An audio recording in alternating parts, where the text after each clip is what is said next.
Captain Jake Morrison stood on the bridge of the UES Frontier, watching the massive alien ships appear on his screens. He had been exploring the outer edges of human space when these strange vessels surrounded his ship. The aliens were unlike anything humans had ever seen before.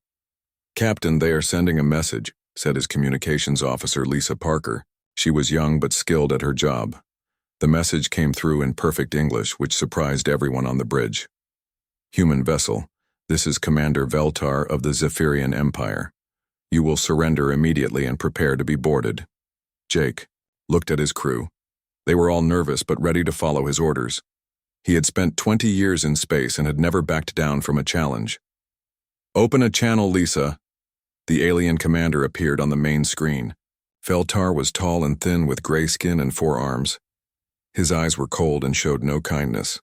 Behind him, Jake could see other aliens working at strange control panels. "I am Captain Morrison of the United Earthship Frontier. We are on a peaceful exploration mission. Why are you threatening us?" Veltar laughed, a harsh sound that made everyone on the bridge uncomfortable. "Peaceful? You humans spread across space like a disease. The Galactic Confederation has decided your expansion must stop." "What is the Galactic Confederation?" Jake asked. "We are the rulers of this galaxy. 7 great species united under Zephyrian leadership. We have watched your kind for some time. You are primitive but dangerous if left unchecked." Jake felt anger rising in his chest. "We have done nothing wrong. Our colonies are peaceful. We trade fairly with any species we meet." "That ends now," Veltar said. His voice was firm and cold. "All human colonies beyond your home system must be abandoned within 1 galactic year. Your species will accept tributary status under Confederation rule. You will pay taxes and follow our laws. Your military will be disbanded. This is not a request." The bridge fell silent. Jake could not believe what he was hearing. These aliens wanted humans to give up their freedom and become slaves. "And if we refuse?" Jake asked. "Then you will be removed by force. We have destroyed many species that thought they were special. You are not the first to resist, and you will not be the last to fall." Jake closed the communication channel. He turned to his crew. "Get us out of here. Send a message to Earth Command immediately. Tell them what happened here." The Frontier escaped the alien ships and jumped to faster-than-light speed. Within days, Jake's report reached Earth. Admiral Kate Sullivan, the head of Earth's military, read the report with growing concern. She called an emergency meeting with Earth's leaders. President Ryan Brooks sat at the head of the table in the underground command center. Around him sat the most important people on Earth: Admiral Sullivan, Ambassador Lisa Parker, and Dr. Alex Turner, the planet's top expert on alien life. "Are they serious about this ultimatum?" President Brooks asked. "Very serious," Admiral Sullivan replied. "Our long-range sensors show massive alien fleets gathering near our border colonies. They have ships we have never seen before, with weapons we do not understand." Dr. Turner spoke up. "I have studied the recordings from Captain Morrison's encounter. These Zephyrians believe they are superior to all other life forms. They see us as insects that have grown too numerous." Ambassador Parker had been quiet during the meeting. Now she leaned forward. "Mr. President, I recommend we try diplomacy. First, maybe we can find a peaceful solution." "What kind of peaceful solution?" Admiral Sullivan asked. "They want us to abandon our colonies and become their servants. Millions of humans live on those worlds. We cannot just abandon them." "We have to try," Parker insisted. "War with an advanced alien confederation could destroy humanity."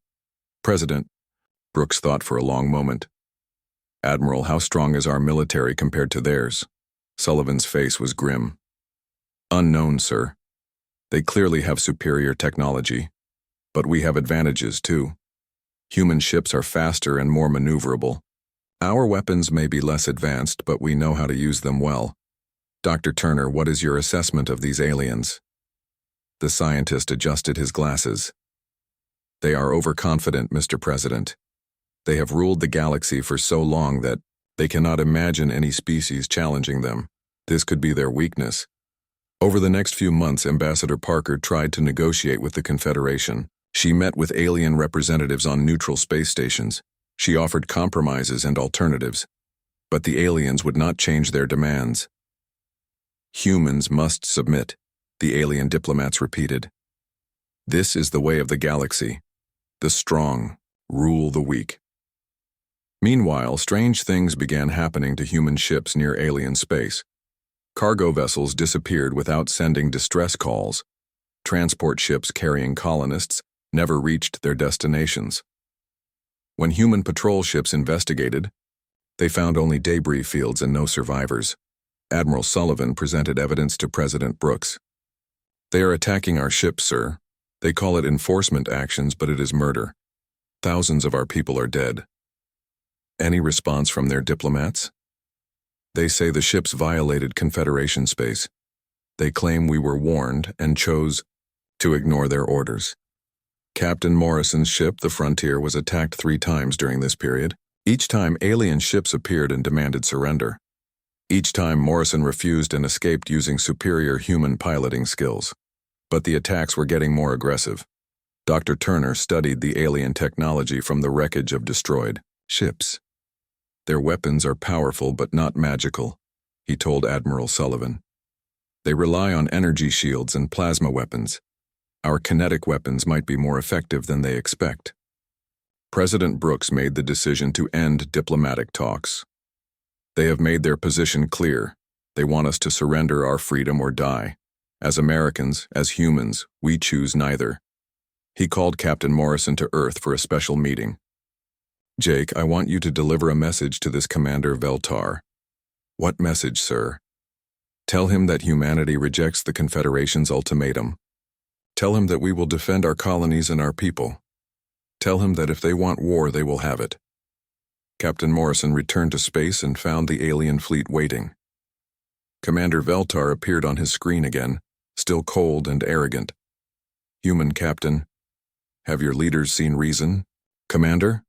My president has a message for you and your Confederation. Speak. Humanity rejects your ultimatum. We will not abandon our colonies. We will not become your servants.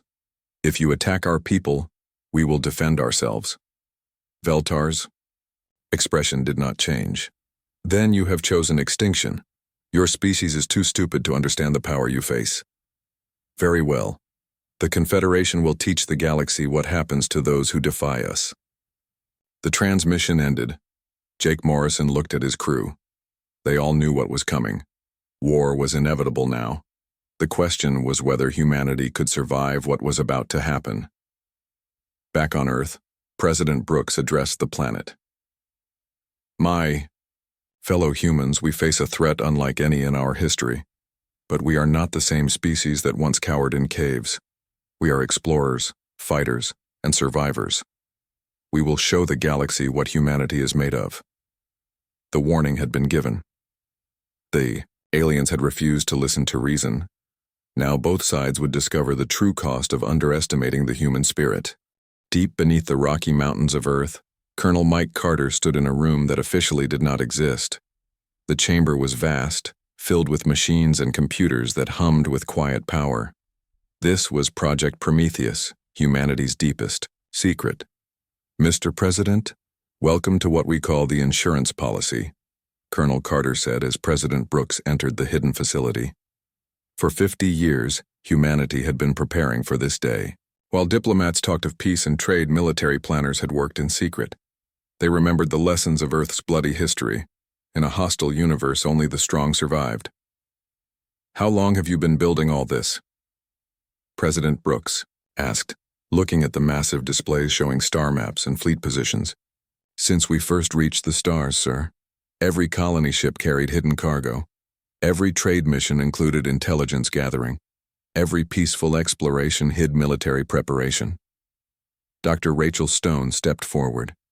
She was a small woman, with gray hair, but her eyes held the intensity of someone who had spent decades preparing for war. Mr. President, what you see here is the result of humanity's greatest fear, that someday we would face extinction from a superior enemy. Show me what we have.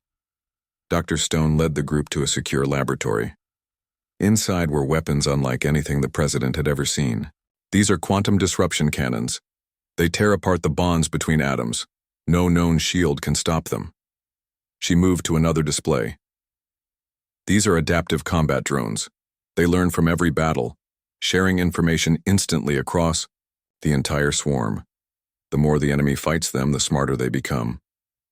And this, she said, approaching a sealed container, is our Biological Warfare Division's masterpiece, species-specific pathogens that affect only alien biology while leaving humans completely unharmed.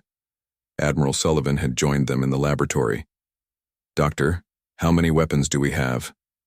Enough to arm every human ship and colony, with reserves, hidden throughout our space. But the weapons are only part of the story. Colonel Carter activated a holographic display showing the asteroid belt between Mars and Jupiter. What do you see, Mr. President? Asteroids, mining operations, nothing unusual. Look closer. The display zoomed in on what appeared to be ordinary mining stations. These are not mining operations. They are automated weapons factories. For 30 years, they have been building warships in secret. The president stared at the display. How many ships? As of today, 12,000 combat vessels of various classes, hidden in asteroid fields, gas giant atmospheres, and empty star systems throughout human space. The aliens think we have maybe 300 military ships. They have no idea what is about to hit them. Engineer Paul Anderson spoke up from his position at a control console. Sir, we can have the first wave of ships activated and moving within 6 hours. The entire hidden fleet can be operational within 72 hours. What about crews? President Brooks asked. Admiral Sullivan smiled grimly. Every merchant marine captain, every exploration pilot, every colonial militia member has been trained in combat operations. They think they were taking safety courses or navigation training. They were actually learning to fight. Grace Miller, a young woman in a civilian suit, stepped forward. Mr. President, I run intelligence operations for Prometheus. For 20 years, we have been infiltrating alien computer networks, learning their languages and mapping their military capabilities. What have you learned? They are overconfident and predictable. Their technology is advanced but standardized. They have not fought a real war in centuries. Most importantly, their computer systems are primitive compared to ours. We can hack their ships and stations at will. President Brooks sat down heavily in a chair. All this time, while we were trying to negotiate, you were preparing for war. Sir, we hoped diplomacy would work, Colonel Carter said. But we prepared for the worst case. The New Montana massacre proves we were right to do so. Dr. Stone approached the president. Sir, there is something else you need to understand. The aliens see this as a police action against primitives. They are not prepared for modern warfare. They have never faced an enemy that fights back effectively. What do you mean? They rule through intimidation and superior technology. Their tactics are designed to crush weaker species quickly. But we are not weaker. We have spent decades studying their methods and preparing countermeasures. Grace Miller activated another display. Sir, we have identified the location of every major Confederation base, fleet concentration, and supply depot. Our infiltration programs have been mapping their entire military structure. When do we strike? Admiral Sullivan looked at Colonel Carter. Sir, I recommend we begin with a demonstration of our own. Show them that attacking human civilians has consequences. What do you suggest? The Kepler system. It is a major Confederation supply depot, heavily defended, strategically important. If we can destroy it completely, we send a message that humanity is not helpless. President Brooks stood up. Admiral, you have my authorization for military action. Colonel Carter, activate your hidden fleets. Dr. Stone, prepare your weapons for combat use. Show these aliens what happens when you murder human children. Within hours, the activation codes went out across human space. In asteroid fields and gas giant clouds, automated systems came online. Ships that had been disguised as mining platforms or research stations revealed their true nature. Captain Amy Lewis commanded one of the hidden battleships in the outer asteroid belt. Her vessel looked like a cargo hauler from the outside, but inside it was pure military power. "All hands, this is the captain. Operation Prometheus is active. Prepare for combat operations." Her crew had trained for this moment for years. They had been told they were cargo handlers and miners. Now they learned they were the crew of humanity's most advanced warship. Peter Barnes was a colonial militia captain on the Outer Rim. He received his orders through an encoded message that looked like a farming report. "Attention all units, the sheep are in the pen. Begin harvest operations immediately." Barnes smiled as he read the message. He had been waiting for this day since he was a young soldier.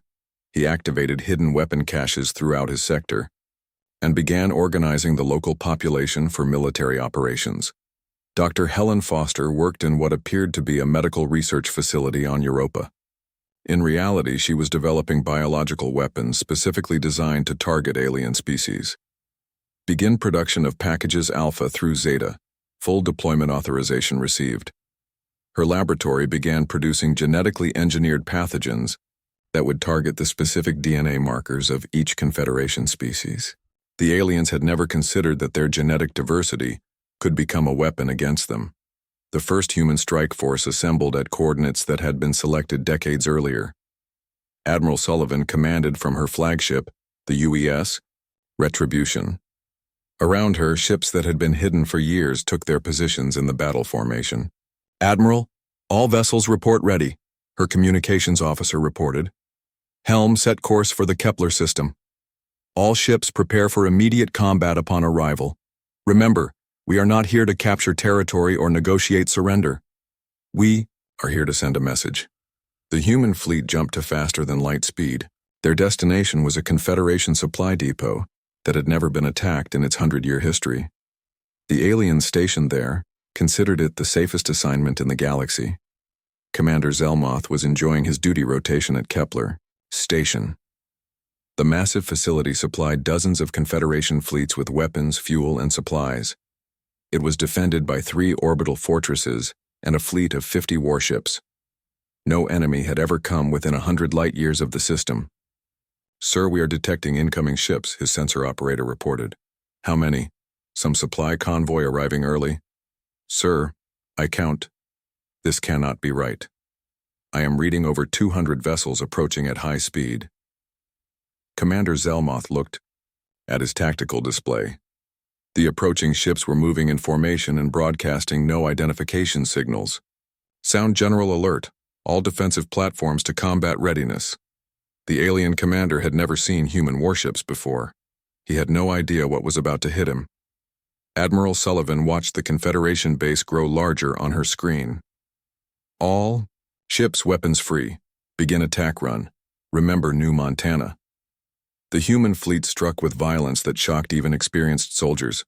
Quantum disruption cannons tore through alien shields like they were made of paper. Adaptive drones swarmed over enemy ships, learning and countering every defensive measure. In 12 minutes, Kepler Station and its entire garrison were reduced to expanding clouds of debris.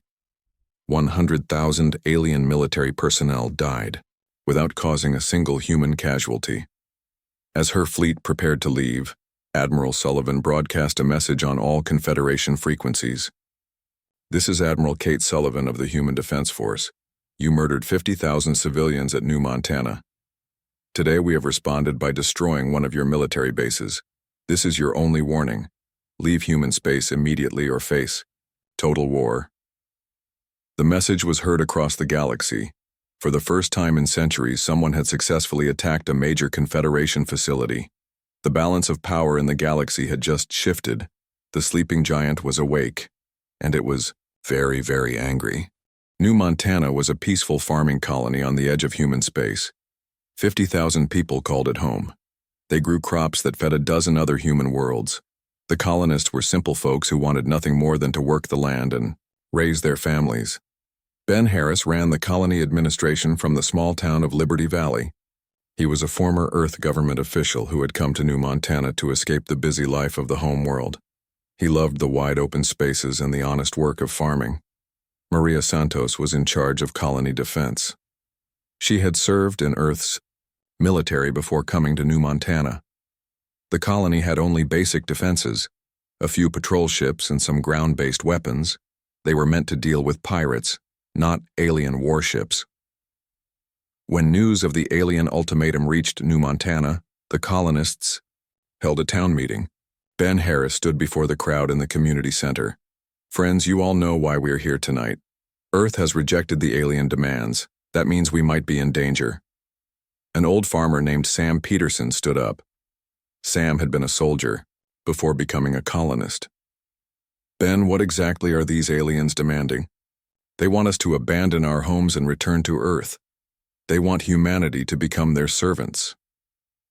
The crowd erupted in angry voices. These people had worked hard to build their colony. They had turned empty land into productive farms. They had built schools, hospitals, and homes. They were not going to give it all up because some aliens told them to. "I say we fight," Sam Peterson declared. "My grandfather fought in Earth's last war. My father defended our family farm from bandits.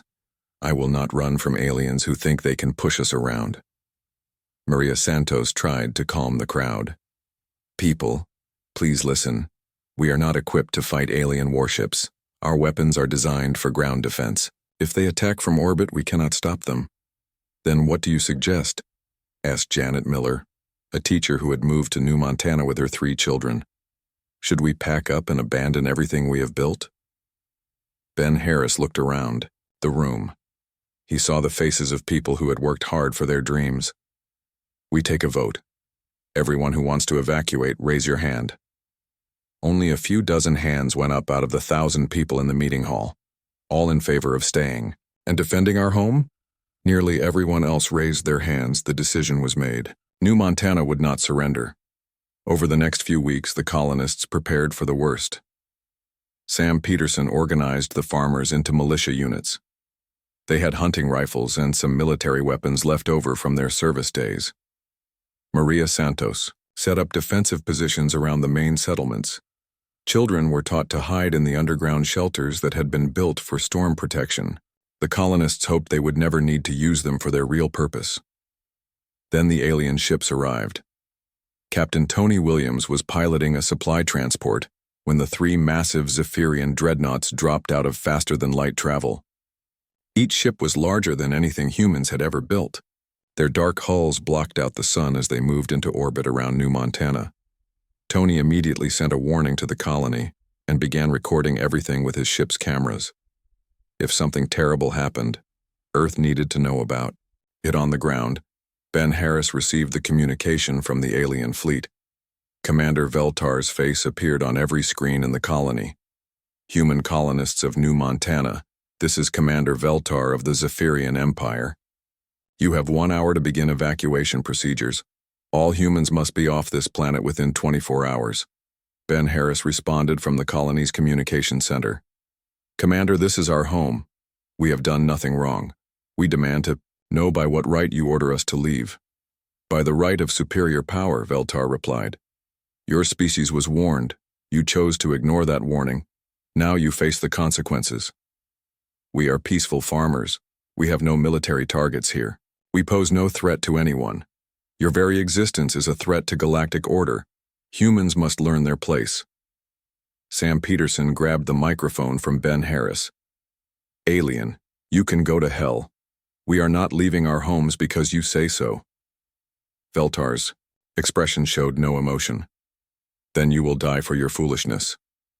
The transmission ended. Ben Harris immediately ordered all civilians to the shelters.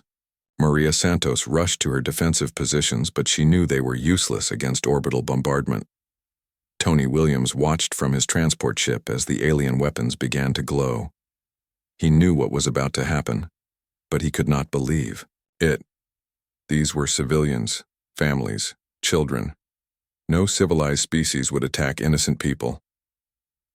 The first energy beams struck Liberty Valley. The town simply disappeared in a flash of light and heat. Thousands of people died in seconds. The underground shelters offered no protection against weapons that could destroy entire city blocks. Ben Harris died trying to coordinate evacuations. Maria Santos died at her post, firing uselessly at ships in orbit. Sam Peterson died defending the school where children had taken shelter. Tony Williams recorded everything as the alien ships systematically destroyed every settlement on New Montana. Farms, homes, schools, hospitals, everything was reduced to glowing craters. In 30 minutes, 50,000 human lives were ended. The aliens did not stop there. They targeted the forests, the rivers, and even the wildlife. They wanted to make sure nothing human remained on New Montana. They were sending a message to all of humanity. When the bombardment ended, New Montana was a dead world. The green fields were blackened wasteland. The rivers ran with ash and debris. The air itself was poisoned with radiation from the alien weapons. Tony Williams was the only human left alive in the system. His small transport had been ignored by the alien warships. They considered him too insignificant to bother with. As the alien fleet prepared to leave, he made a desperate run for the edge of the system. The aliens detected his escape but did not pursue. They wanted someone to carry the news back to Earth. They wanted humans to know what happened to those who defied the Confederation. Tony's journey back to Earth took 3 weeks. His ship was damaged and low on supplies. He survived on emergency rations and water recyclers. But he had the recordings. He had proof of what the aliens had done. When Tony Williams arrived at Earth, his ship was immediately surrounded by military vessels. Admiral Kate Sullivan herself came aboard to hear his report. "Admiral, they killed everyone," Tony said, his voice shaking. 50,000 people. They murdered children, families, old people.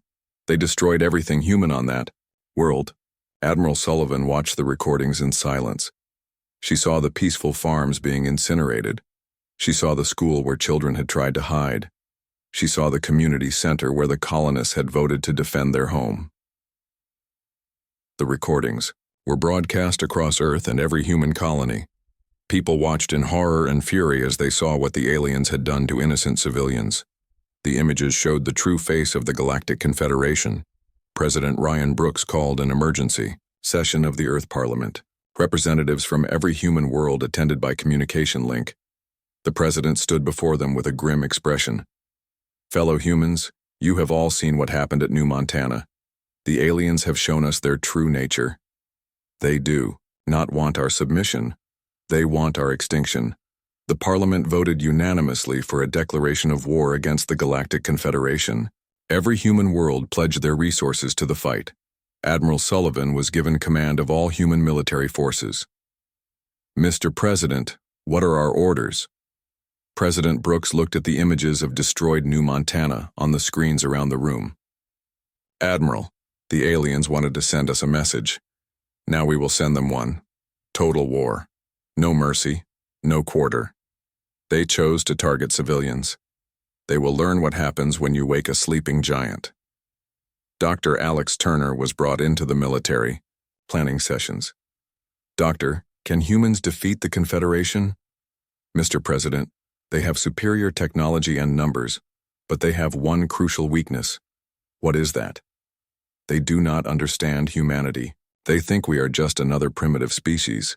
They have no idea what we are capable of when we are truly angry." The news of New Montana spread across the galaxy. Other alien species watched the recordings with interest. Some felt the humans deserved their fate for defying the Confederation. Others began to worry about what the humans might do in response. The Confederation leaders were pleased with the results. They had eliminated a human colony and shown their power to the galaxy. They expected humanity to surrender within days. They were about to learn their first lesson about human nature. Humans did not surrender when attacked. They fought back. And when someone murdered their children, they fought back without mercy. The spark had been lit. The fire that would consume the galaxy was about to begin. General Nick Rodriguez stood in the war room on Earth, looking at tactical displays that showed human forces advancing across multiple fronts. 3 months had passed since the destruction of Kepler Station, and the galaxy was learning that humanity was far more dangerous than anyone had imagined. "Sir, we have confirmation from the Centauri system," his aide reported. "Captain Lewis has successfully liberated all 3 mining stations. Alien casualties are estimated at 15,000. Human casualties are 0. What about the prisoners?" 25. 1,000 human slaves freed. They are requesting immediate transport back to human space. General Rodriguez nodded. The liberation of human slaves had become a primary objective of the war effort. When the Confederation had established their ultimatum, they had captured humans from isolated colonies and forced them to work in alien mining operations. Now those prisoners were being freed by their own people. Captain Amy Lewis had led the assault on the Centauri mining complex. Her ship, disguised as a cargo vessel, had approached the stations without raising suspicion. The aliens never suspected that a simple merchant ship could carry enough firepower to destroy their defenses. "This is Captain Lewis to all human prisoners," she had broadcast on hidden frequencies. "Stay in your quarters. We are coming to get you." The human slaves had been secretly organizing for months. Peter Barnes, a former colonial administrator, who had been captured during an early alien raid, had been spreading information and preparing for rescue. "Listen up, everyone," Barnes had whispered to his fellow prisoners the night before the attack. "The ship approaching tomorrow is one of ours. When the shooting starts, get to the emergency shelters and stay down. Our people will handle the aliens." The battle had been swift and brutal. Human weapons tore through alien defenses that had been designed to intimidate rather than fight.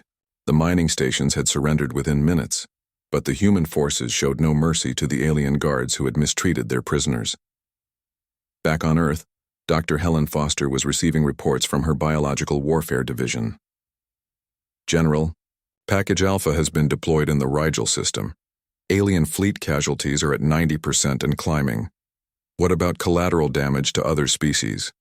"Zero, sir. Our pathogens are completely species-specific.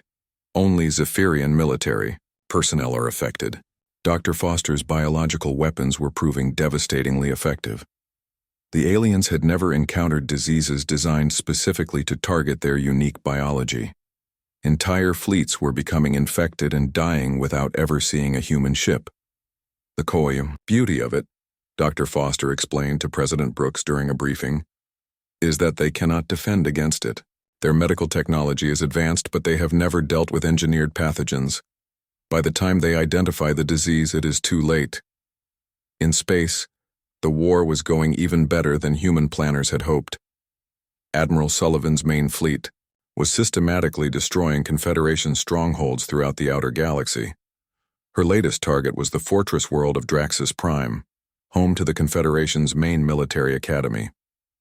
"Admiral, enemy fleet detected," her sensor officer reported. "Composition appears to be their home defense force, 60 ships, including 3 dreadnoughts." Admiral Sullivan studied the tactical display. The alien fleet was larger than her own force, but she had learned not to judge alien capabilities by their numbers. "All ships prepare for engagement. Remember, we are fighting for every human who died at New Montana."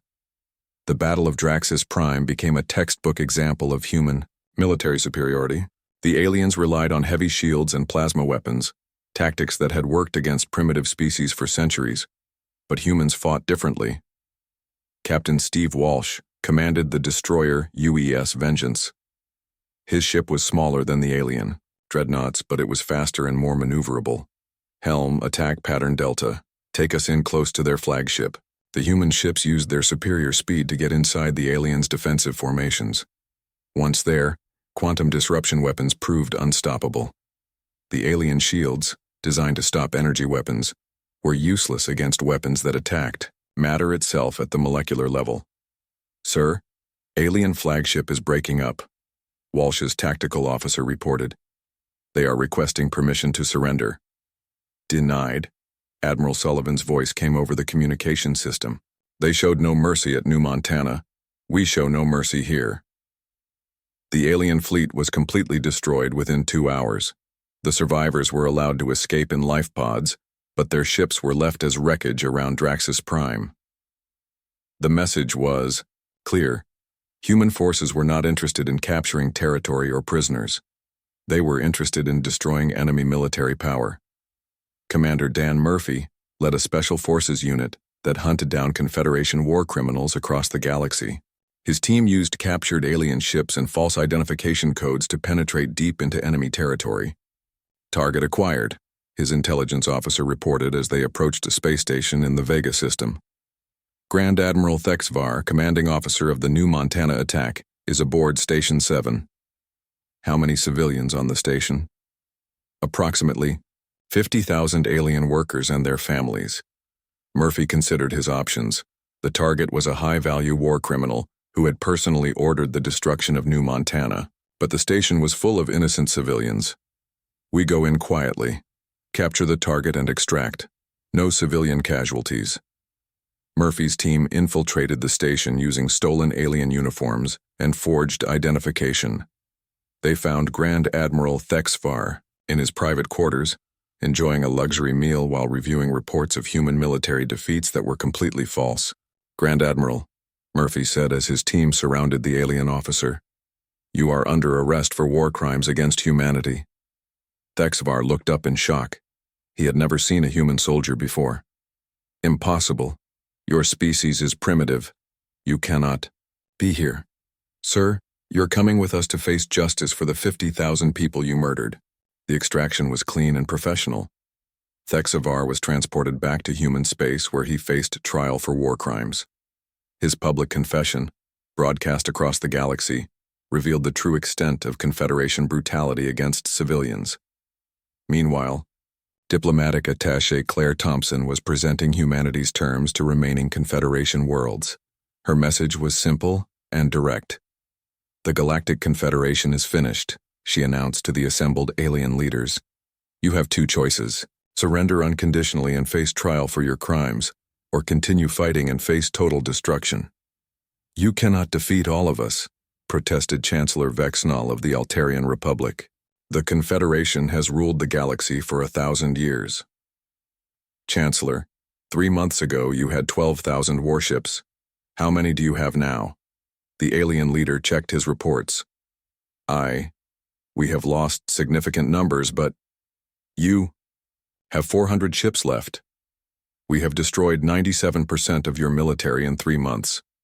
Your choice is surrender or extinction. The Confederation's political structure was collapsing as member species began to realize they could not win the war. Some species attempted to negotiate separate peace treaties with humanity. Engineer Kevin Lee was overseeing the dismantling of alien weapons factories in conquered systems. General, we have completed analysis of their military production capabilities. They were not prepared for a long war. What do you mean? Sir, they relied on intimidation and quick victories. Their factories were designed for maintenance and upgrades, not mass production. They cannot replace their losses fast enough to match our production rate. This discovery explained much about Confederation strategy. They had ruled through fear and superior technology, not through military might. When faced with an enemy that fought back effectively, they had no backup plans. The siege of Zephyria Prime, the alien capital world, began 6 months after the New Montana massacre. General Carlos Mendez commanded the ground assault forces while Admiral Sullivan maintained orbital control. Sir, enemy ground forces are requesting terms, Mendez's communications officer reported. What terms? Complete surrender of all military forces. They want guarantees that civilian populations will not be harmed. Mendez considered the request. The aliens were finally learning the difference between human justice and alien brutality. Tell them we accept. Civilians will be protected. War. Criminals will face trial. All others will be treated according to the laws of war. The surrender of Zephyria Prime effectively ended the Galactic Confederation as a military force. The alien capital, which had never been threatened in its 1,000-year history, fell to human forces in less than a week. President Brooks addressed the galaxy from the former Confederation Council chambers. Behind him stood the flags of Earth, and her colonies symbols of a new order in the galaxy. To all intelligent species in this galaxy, humanity offers a choice. Those who seek peace will find us generous allies. Those who threaten human lives will face the same fate as the Confederation. We did not start this war. We tried diplomacy, trade, and peaceful coexistence. But when our children were murdered, when our colonies were destroyed, when our people were enslaved, we showed the galaxy what happens when humanity is pushed too far. The age of alien tyranny is over. The age of human protection has begun. 1 year after the fall of Zephyria Prime, humanity had become the dominant power in the galaxy. But President Brooks was not satisfied with military victory alone. The aliens who had murdered civilians at New Montana would face justice no matter where they tried to hide. Captain Dan Murphy stood on the bridge of his hunter-killer ship, the UES Justice. His mission was simple but crucial. Find and capture every alien officer who had participated in attacks on human civilians. The galaxy needed to learn that targeting innocent people had consequences. Captain, we have located General Kexthor, his intelligence officer reported. He is hiding on the mining world of Kepler-7, using false identification. Murphy studied the target profile. General Kexthor had commanded the ground forces that enslaved human colonists after their worlds were conquered. Thousands of humans had died in his labor camps. How many troops does he have with him? Intelligence reports indicate maybe 50 personal guards. He is trying to blend in with the civilian population. Then we go in quietly. I want him alive, to stand trial. Murphy's team had perfected the art of capturing war criminals without harming civilians. They used stolen alien uniforms, forged documents, and inside information from alien defectors who wanted to avoid sharing their leader's fate. The capture of General Kexthor took place in a busy marketplace on Kepler-7. Murphy and his team surrounded the alien officer as he tried to purchase supplies for his escape attempt. General Kexthor, you are under arrest by authority of the Human Defense Force, Murphy announced in perfect alien language. The general tried to run, but human reflexes were faster than alien ones. Within minutes, he was secured and ready for transport back to human space. Please, Kexthor begged as they led him to their ship. I was just following orders. The decision to attack your colonies came from high command. General, you will have the opportunity to present your defense at your trial. Every human you enslaved will be there to testify.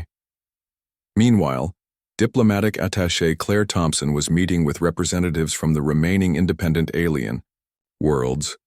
The Confederation was finished, but many species still existed as separate governments. Ambassador Thompson, said Chancellor Vexenol of the Altarian Republic, our worlds wish to establish formal diplomatic relations with humanity. Claire looked at the alien leader with cold eyes. Chancellor, our intelligence reports indicate that your government provided logistical support to Confederation forces during their attack on New Montana. That was a different administration. We have had a change in leadership since then. Very convenient. Tell me, Chancellor, what happened to the officials who supported the massacre of human civilians? Vexenol shifted uncomfortably in his chair. They have been removed from office. Some have left our space entirely. We want their names and last known locations. Any species that wishes diplomatic relations with humanity must first hand over all war criminals. This is not negotiable. The Altarian Chancellor realized he had no choice. Human military power made resistance impossible. We will provide the information you require. This became the standard for all human diplomatic relations. Species that cooperated in bringing war criminals to justice were treated as potential allies. Those that refused found themselves facing the same military pressure that had destroyed the Confederation. General Carlos Mendez was overseeing the occupation of former Confederation worlds. His job was to ensure that alien military forces were completely dismantled while protecting civilian populations. Sir, the Rigel colonial government is requesting permission to maintain a small defense force, his aide reported. For what purpose? They claim they need protection from pirates and raiders. Mendez considered the request. The humans had learned to be suspicious of any alien military activity. Denied. If they have security problems, they can request assistance from human forces. Sir, they are asking why they should trust human protection. Because we protect civilians instead of murdering them. If they do not understand the difference, they can ask the survivors of New Montana. The occupation was firm but fair. Human forces maintained strict control over former military installations, while allowing civilian governments to function normally. The key difference from alien rule was that humans actually protected the populations under their control. Engineer Kevin, Lee was managing the most important part of the post-war effort, the complete dismantling of alien weapons technology. His teams were systematically destroying every weapons factory, research facility, and military shipyard in former Confederation space. Sir, the Zephyrian Science Ministry is requesting permission to continue civilian research projects, his assistant reported. What kind of research?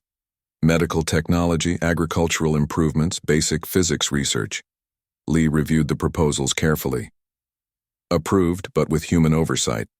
Any research that could have military applications will be transferred to human facilities. Sir, they are protesting that this violates their scientific independence. Their scientific independence died when they used their technology to murder human children. They will follow our rules or lose their research privileges entirely. The systematic destruction of alien military capability was thorough and permanent. Humanity wanted to ensure that no future generation of aliens could threaten human colonies. Dr. Helen Foster was analyzing the biological samples recovered from former Confederation research facilities. What she found horrified, even experienced. Military personnel. General Rodriguez, you need to see this, she reported during a security briefing. What did you find, Doctor? Evidence of biological weapons programs targeting human genetics. They were developing diseases specifically designed to kill humans while leaving other species unharmed. The room fell silent. President Brooks leaned forward. How advanced were these programs? They were in the final testing phase when we captured their facilities. If the war had lasted another year, they would have had weapons capable of wiping out every human in the galaxy. What do we do with this information? Sir, I recommend we broadcast these findings to every species in the galaxy. Let them see what the Confederation really was, a genocidal empire that planned to exterminate any species that challenged their rule.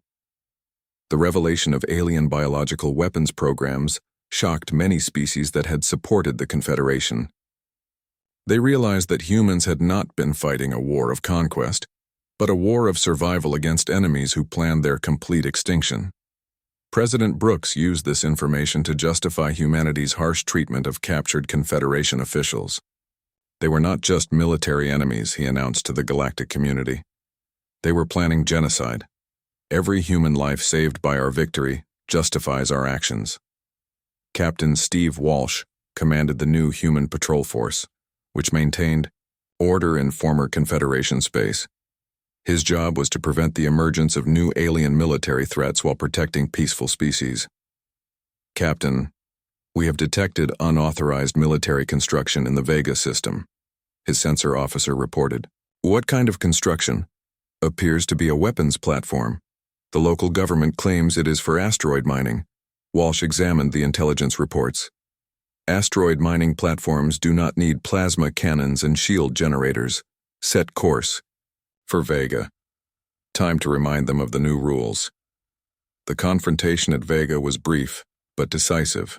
The aliens had been secretly building a military base in violation of post-war agreements. Walsh's force destroyed the facility and arrested the officials responsible. This is Captain Walsh to all independent governments, he broadcast on open frequencies. The war is over, but our vigilance is not. Any attempt to rebuild military forces without human approval will be met with immediate action. The message was clear. Humanity would not allow any species to rebuild the kind of military power that had threatened human colonies. The galaxy would remain peaceful under human supervision. Ambassador Lisa Parker was working with alien defectors who had opposed the Confederation during the war. Many alien citizens had been horrified by their government's actions and wanted to help build a better galaxy. Ambassador, we represent the reformed Zephyrian Council, said their spokesperson, a young alien named Quindar. We want to establish a new government based on peaceful principles. What about the old government officials? We have compiled a complete list of war criminals and their locations. We want them to face justice for their crimes. Parker smiled for the first time in months. Now that is the kind of cooperation we want to see. Humanity is willing to work with any species that genuinely seeks peace and justice.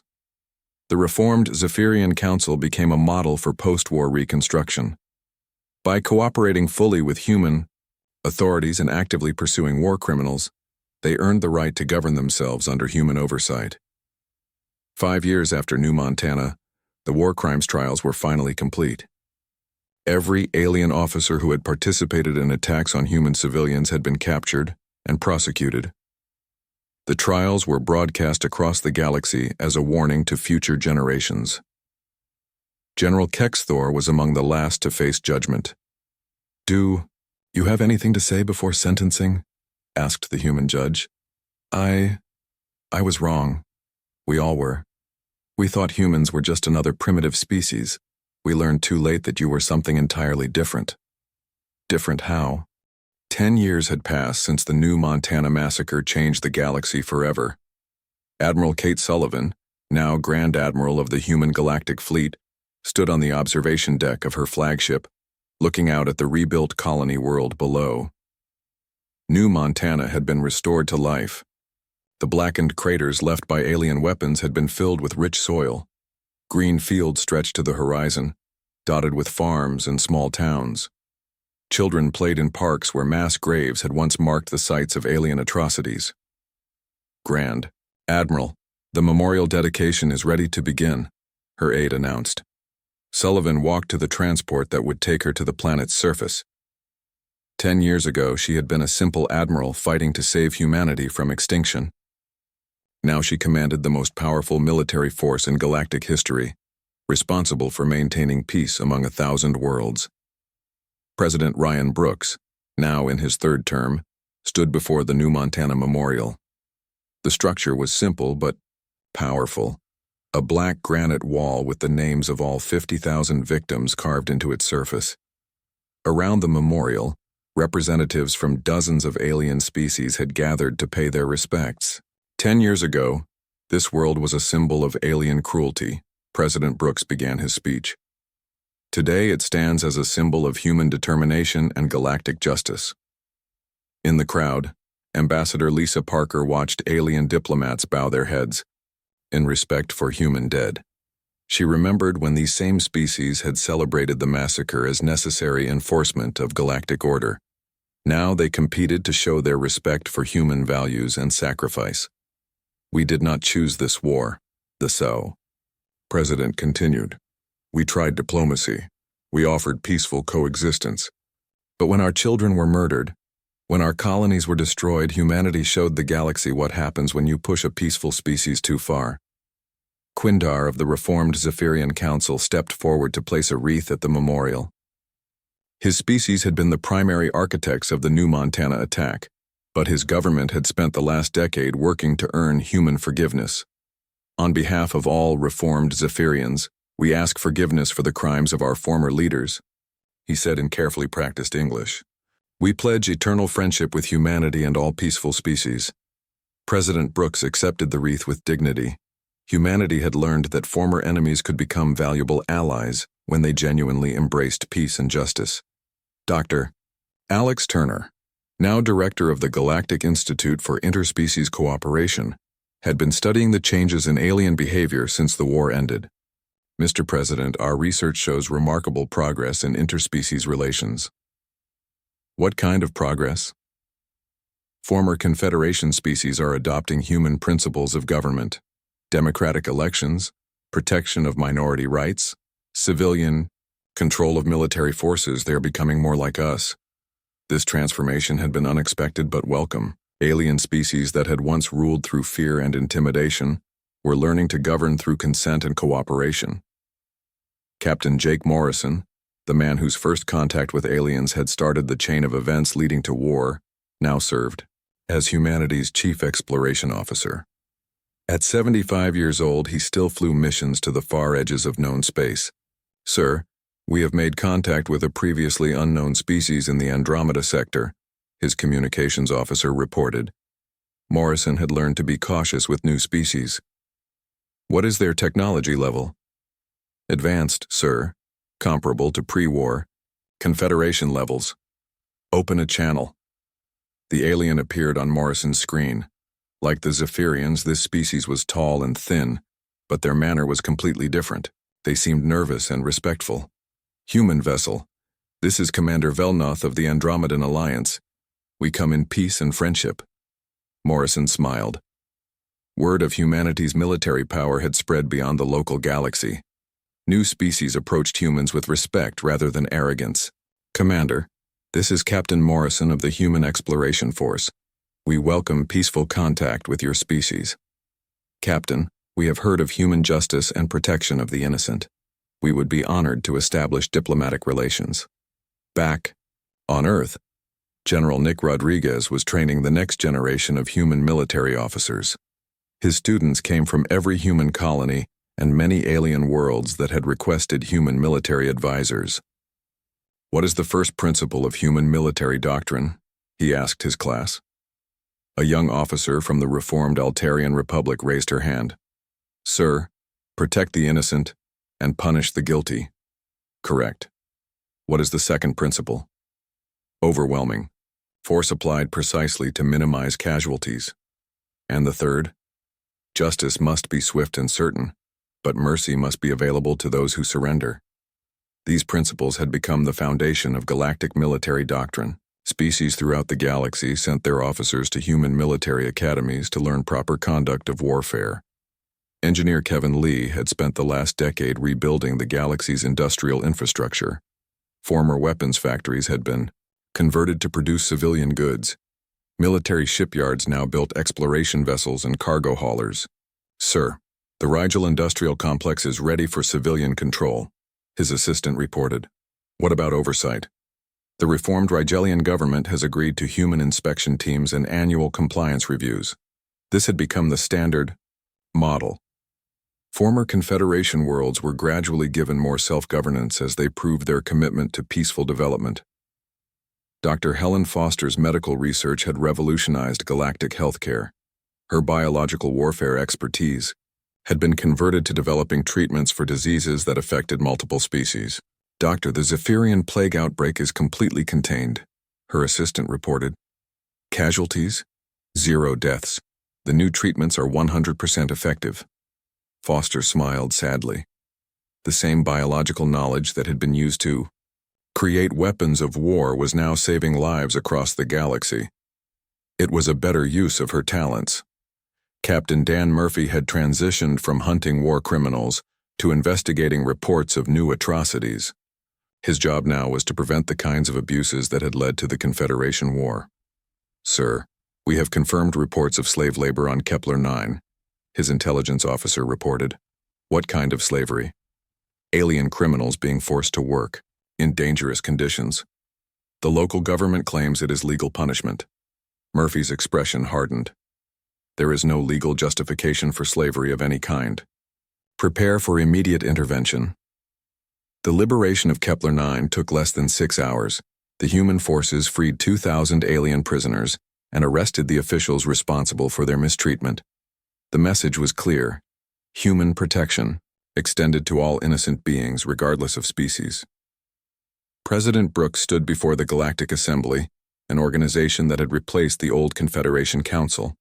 Representatives from over 300 species listened as he spoke about the future. 10 years ago, this galaxy was ruled by fear and oppression. Today, it is governed by justice and cooperation, but our work is not finished. There are still worlds where the strong oppress the weak. There are still species that believe might makes right. As long as innocent beings suffer, humanity will stand ready to protect them. The assembly erupted in applause. Even former enemies recognized that human protection was the foundation of galactic peace. Grand Admiral Sullivan reviewed the disposition of human forces throughout the galaxy. The human defense fleet now included ships crewed by dozens of different species, all trained in human military doctrine. "Ma'am, the Outer Rim Patrol reports no hostile activity," her chief of staff announced. "What about the disputed sectors?" "All quiet. The presence of human peacekeeping forces has prevented any conflicts from escalating." This was humanity's greatest achievement. The galaxy had not seen a major war in 8 years. Local conflicts were quickly resolved by human intervention before they could spread. Ambassador Lisa Parker met with a delegation from a distant galaxy that had requested human assistance with their own conflict. "Ambassador, our galaxy faces the same problems yours once did," their spokesman explained. A powerful alliance oppresses weaker species. We have heard of human justice and ask for your help. Parker considered the request carefully. We cannot fight your wars for you, but we can teach you how to fight them yourselves. You would share your military knowledge? We would share our principles: justice, protection of innocence, and the courage to stand up to bullies. The rest you must do yourselves. This was becoming humanity's new role in the universe: teachers and advisors rather than conquerors. They shared their knowledge freely with any species that demonstrated genuine commitment to peace and justice. Captain Morrison made one final voyage to the edge of known space. He was officially retiring after 50 years of service, but he wanted to see what lay beyond the galactic rim. Sir, we are detecting an artificial signal from the void between galaxies, his sensor officer reported. What kind of signal? It appears to be a distress call. The language is unknown, but the mathematical structure suggests intelligence. Morrison made the decision that had defined his career. Set course for the signal. Someone needs help, and humans do not ignore calls for assistance. As his ship jumped toward the unknown, Morrison reflected on humanity's journey. They had started as peaceful explorers and been forced to